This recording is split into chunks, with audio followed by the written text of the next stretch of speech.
Nous avons combattu, point de vue rationnel, la notion de nullité du mandat impératif. On n'avait pas besoin d'être juriste.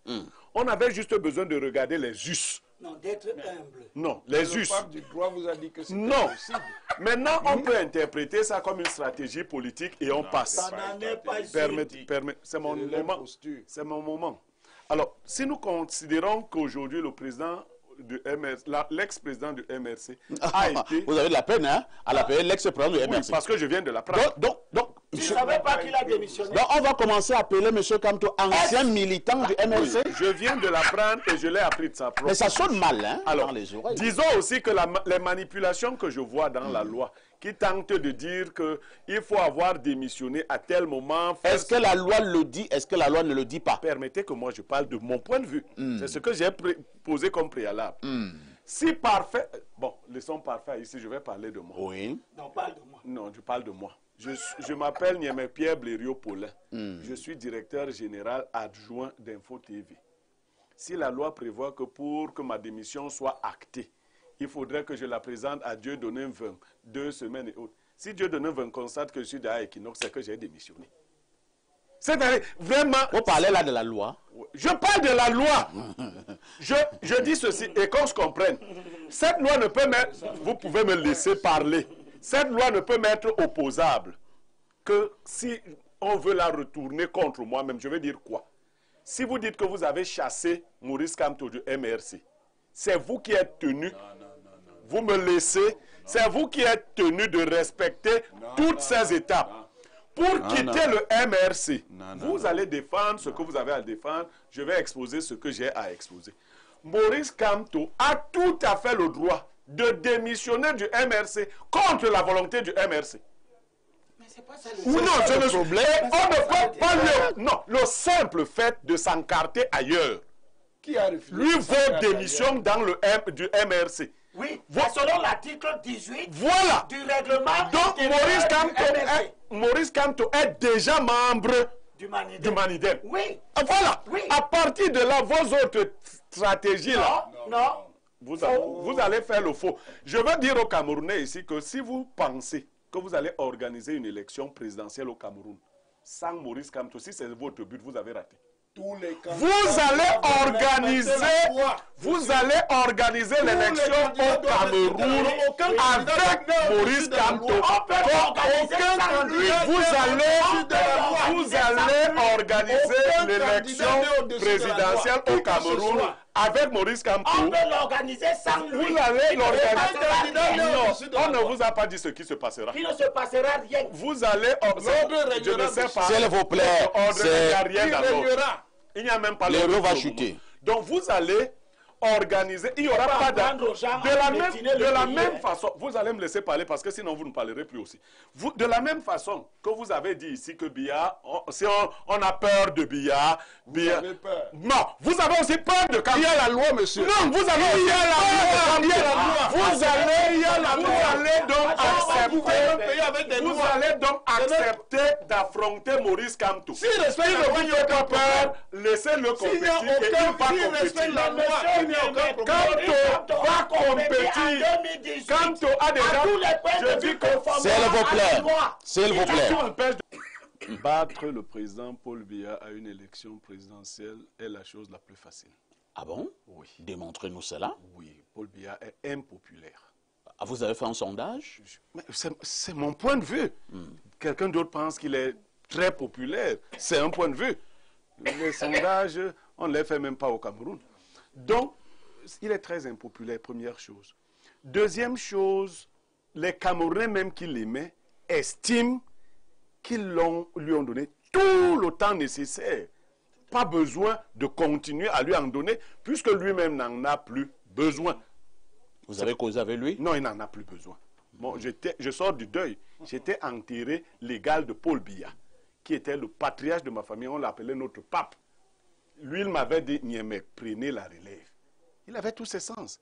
Parce que c'est comme ça que les patriarches font. Quand ils sont fatigués, ils passent la main. Donc, ils ne continuent pas. Deuxième chose, pour battre Paul Biya, il faut que les Camerounais qui se sont inscrits aillent voter. Là, maintenant, je parle de statistiques. Aux dernières élections, le président Paul Biya a eu 2,5 millions de votants. Et l'ECAM nous a dit, prenons ça comme ça. Aujourd'hui, l'ECAM nous a dit qu'on a plus de 8 millions d'inscrits.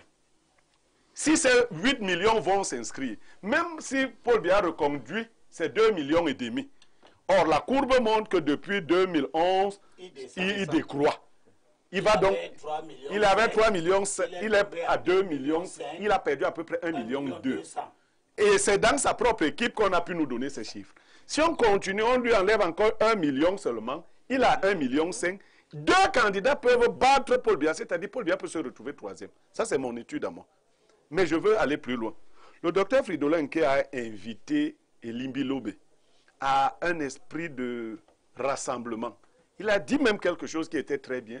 Même ceux qu'on ne pouvait pas saluer, on doit pouvoir les saluer. Comme il est philosophe, il doit donc être cohérent. Ça ne peut pas correspondre à l'idée de brocarder Matomba et Cabral en ce moment. Autant vous ne souhaitez pas que Limbi Lobe le fasse à Kamto, autant je vous suggère de ne pas le faire. Parce qu'effectivement, il y a peut-être des taupes parmi nous. Probablement des gens pas corrects. Mais si l'idée générale n'est pas de renverser la tendance actuelle, nous allons nous émietter nous-mêmes. Les Bassa disent que vous vous battez avant le partage de la viande. Nous allons nous entrecouper pendant que le sanglier sera encore couché. Allons-y, tuons d'abord le sanglier et nous allons nous asseoir pour dire les vérités aux gens. Non, nous pouvons. Elimbi Lobe, tu ne fais pas un bon jeu. Parce que, je vais donc te dire pourquoi les gens de Douala t'ont fait le jeu. Et je te l'avais dit ici.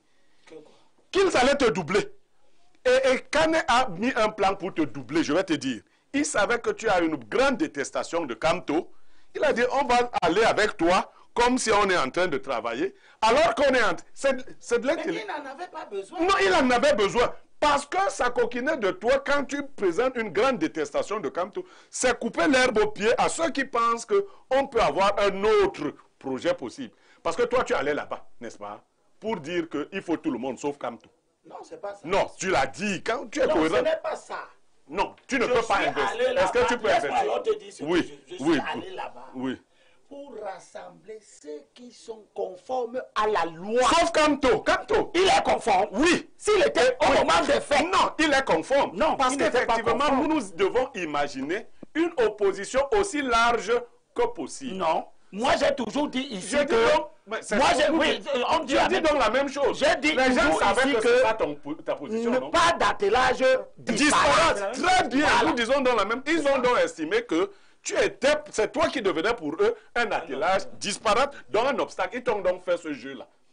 Et Kane est allé plus loin. Parce qu'il faut voir l'itinéraire de Kane.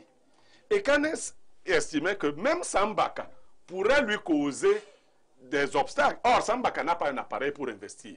La différence entre vous trois, ou de vous trois, c'est que le seul qui avait un appareil pour investir, c'était Ekane. Donc, vous auriez aussi dû vous dire qu'il a un pied d'avance sur vous, une longueur d'avance sur vous. Moi, je pense que le temps n'est pas compté comme on dit. Non, rien de complexe. Les humains s'asseyent. Ils disent, on dit chez nous les Bassa, que quand les douleurs d'enfantement deviennent graves, la femme ne cache plus la nudité même à ses parents. C'est grave, on s'assoit, on dit, vraiment, laissons la philosophie, laissons les théories politiques, désignons quelqu'un. Point.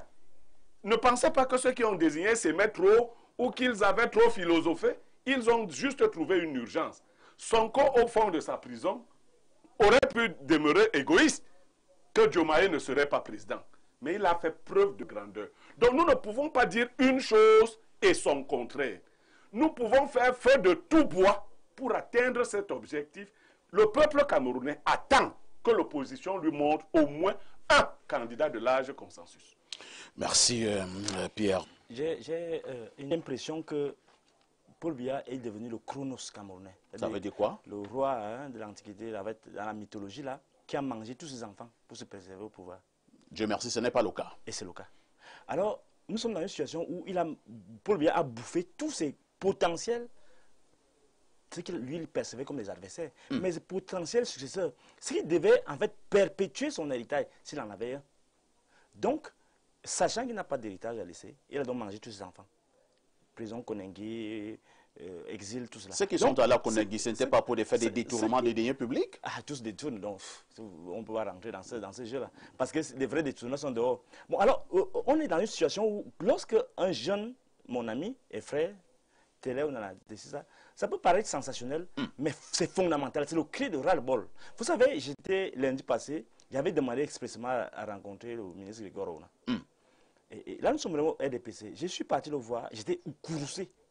Parce qu'on disait qu'il devait déposer sa candidature, la candidature du président le lendemain. J'ai dit qu'il faut que j'aille voir ce type. Je lui parle, vraiment. Et j'ai insisté que je veux le rencontrer. Peut-être qu'il croyait que je vais faire comme un Libye Lobé, que j'apporte une information, quoi. Et il vous a reçu? Il m'a reçu, donc. Il m'a reçu, et je lui ai dit, grand frère, vous faites la honte de nous les bêtis. Vous allez déposer la candidature. Vous avez rencontré Paul Biya, il vous a dit qu'il veut être candidat. Vous l'avez vu? Je ne vous dis pas ce qu'il m'a dit. Mais je dis, mais vous allez déposer la candidature de Ngongo, de Chantal Biya et de Babouké, tous ces gens-là. Vous allez déposer ça. Vous êtes conscient de ça? Non, non. Et On ne dépose pas les candidatures de Ngongo. Ngongo n'est candidat à rien. Chantal Biya n'est candidate à rien. C'est le président Paul Biya qui est candidat. On m'a dit que le mandat 2018, c'était le mandat de Chantal Biya. Ah, on vous a dit. Donc, maintenant, vous ne pouvez pas le démontrer. C'est le mandat de Ngongo. Ou bien c'est le mandat de Baboukou, bien Nathalie Mouziki. Et vous savez, on parle de RDPC. Vous appuyez sur quoi pour faire de telles affirmations? Sur mon expertise en discernement. Libye a dit quelque chose de fondamental. Nous sommes en discernement. Quand vous voyez tout ce qui se passe là, toute l'embrouille là, vous avez déjà vu l'autre là, Ayola aller déposer une candidature? Non. Ils sont divisés entre eux là-bas, les amis de Oulangui. Ils ne veulent pas, certains ne veulent pas, les sadis, tous ces gens, ils ne veulent pas de sa candidature. J'assume ce qu'il dit. Si on me prend là, je dis qu'ils ne veulent pas sa candidature. Sadi n'a jamais dit qu'il ne voulait pas la candidature de M. Biya. Tous ces gens-là. Est-ce que c'est vous le porte-parole de Sadi?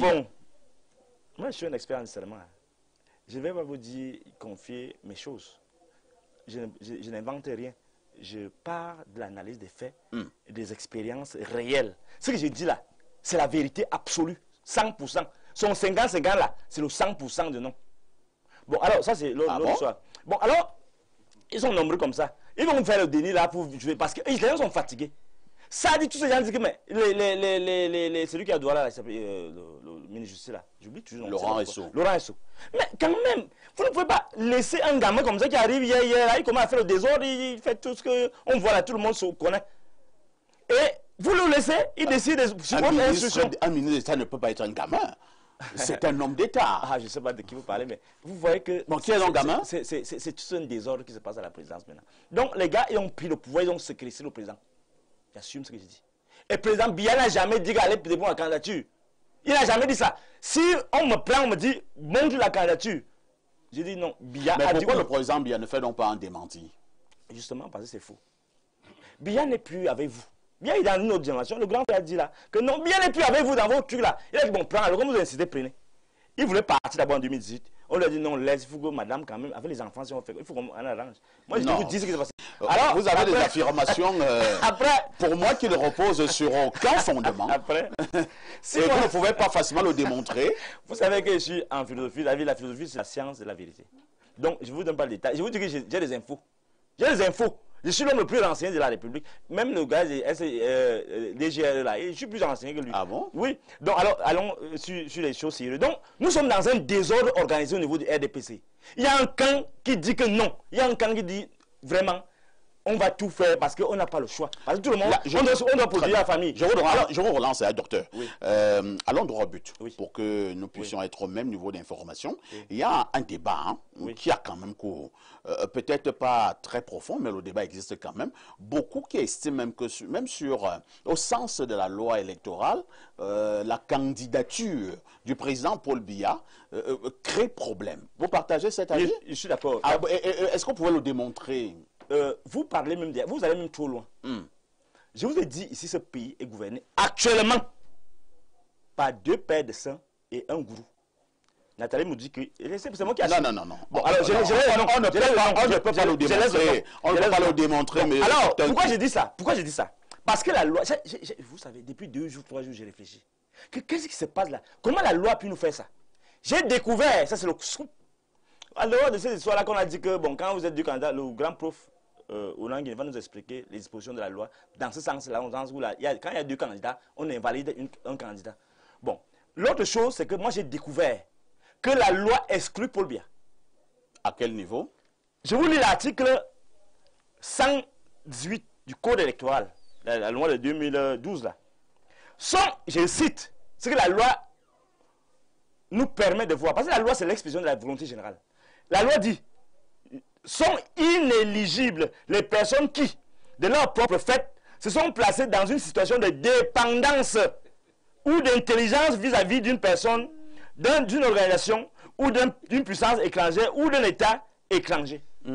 Quand un homme s'abrite derrière les hautes instructions, quand un homme qui salue tout le monde, on lui dit, hey, magie, salue ceci, fais comme ça, souffle, ouf, souffle. Il est dans une histoire de dépendance. Vous êtes dans la comédie ou bien vous êtes dans l'information? Justement, ce pays est devenu une grande comédie à ciel ouvert.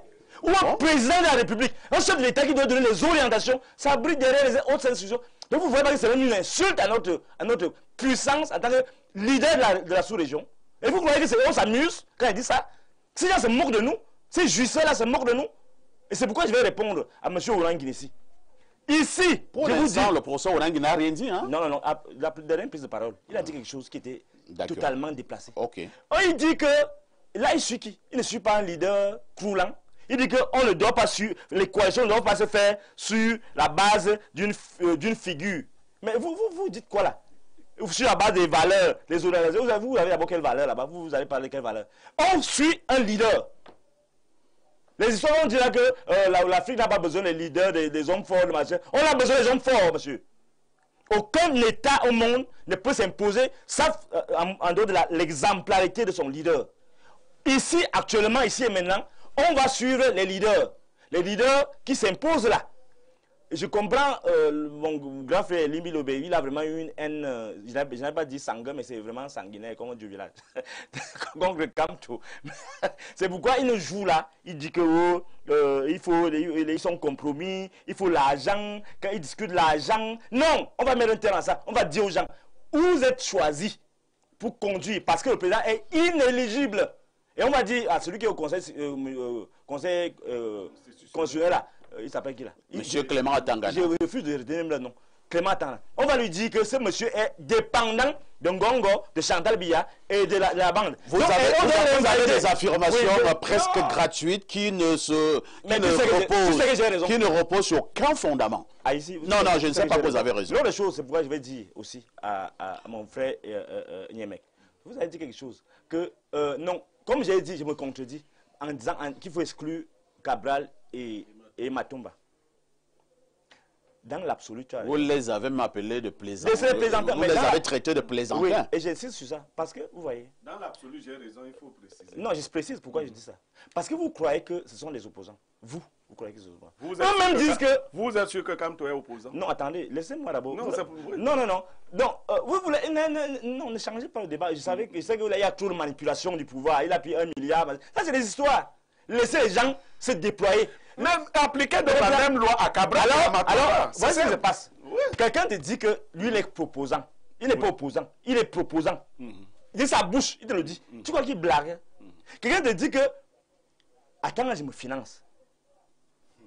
Et tu me dis que, je suis avec toi. Attends, je finance qui? Attendez, ouais.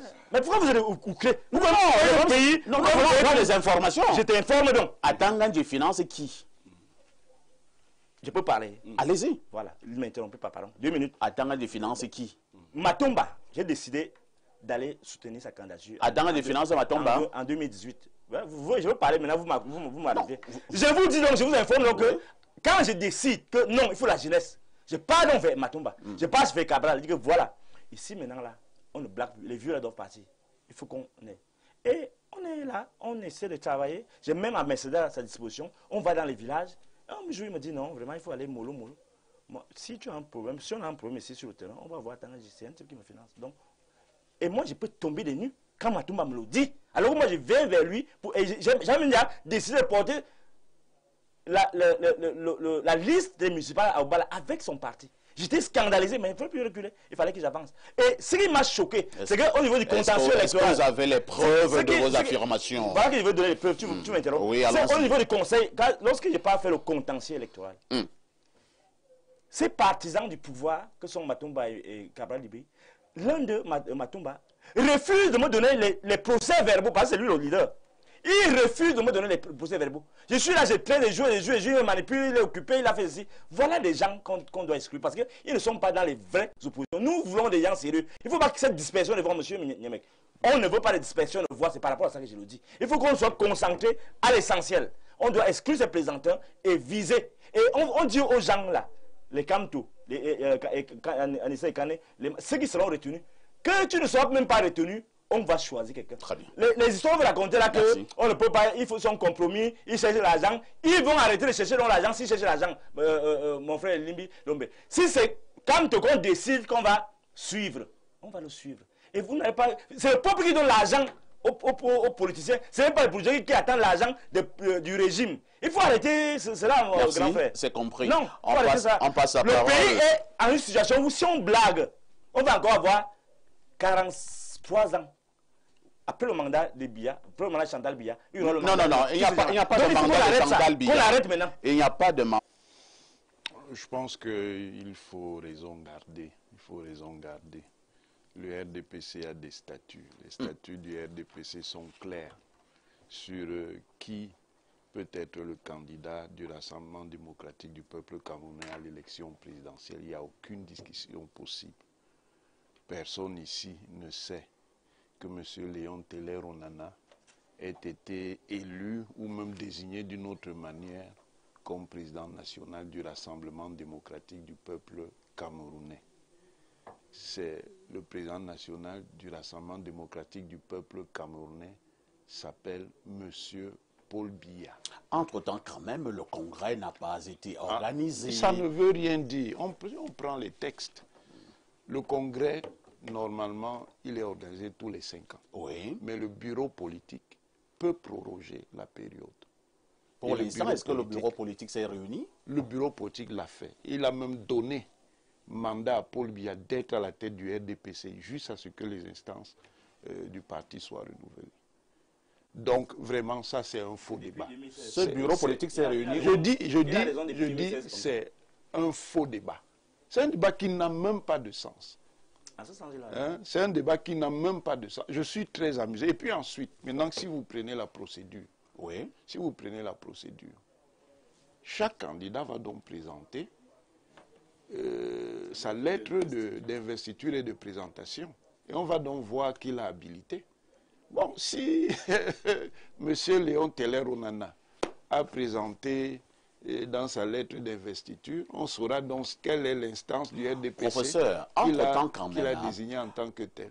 Parce que le président Paul Biya a régulièrement été candidat à chaque fois que le RDPC est allé à la présidentielle. On le sait, c'est toujours le président Paul Biya qui a été le candidat. Vous appelez même cela le candidat naturel du RDPC. Le fait pour l'élection 2025 d'avoir un autre monsieur qui se lève un beau matin, qui est également du RDPC, qui s'appelle donc Teller Onana, et qui dit qu'il est aussi candidat au sein du RDPC. Il dépose d'ailleurs son dossier. Est-ce qu'on ne peut pas faire une autre lecture? Est-ce que le président fait encore peur? Non. Est-ce qu'on pourra avoir ça de candidature en 2011? Je dis, et attendez, il y a plusieurs fois, vous avez des militants qui ont prétendu compétir face à Paul Biya. Ça, c'était à l'intérêt du parti. Je dis, attendez. Donc, ça veut dire donc déjà qu'à l'intérieur du parti, il y en a qui ont essayé de le faire. Oui. Tobindi, paix à son âme. Saint-Éloi Bidon aussi. Mais pour la présidentielle, on le faire. Maintenant, pour la présidentielle. Est-ce que quelqu'un veut tenter ce genre de choses? Les jeux politiques sont extrêmement complexes. Je ne veux même pas rentrer dans certains aspects. Qui vous dit que ça ne fait même pas partie du jeu du RDPC? Ah, Teller Onana serait également. Je dis, qui vous dit, dans la perspective globale de la compétition pour l'élection présidentielle? Mais il est clair que M. Onana n'a aucun fondement pour être le candidat du RDPC. Et maintenant, pour ceux qui estiment donc que ce n'est plus le président Paul Biya qui dirige.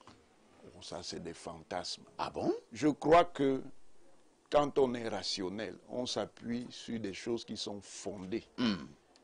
Il n'y a aucune preuve de tous ces bavardages qui relèvent de la pure mythologie. C'est de la pure mythologie. Il faut ne pas connaître le fonctionnement du système gouvernant pour faire croire que quelque chose comme les clés aux institutions, un secrétaire général à la présidence peut se lever et prendre des hautes institutions sans en référer au président de la République. Mais vous parlez même de quoi? Vous parlez de quoi? Donc, vraiment, les gens peuvent fantasmer.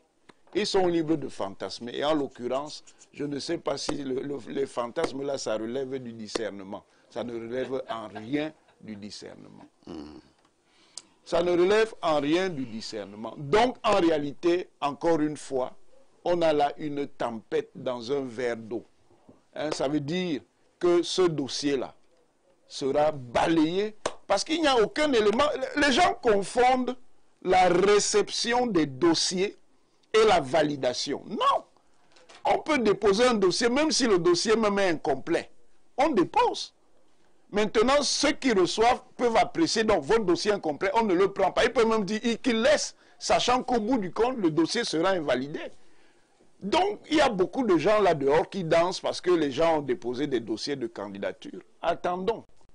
Hein, ça se jouera aux arrêts de jeu.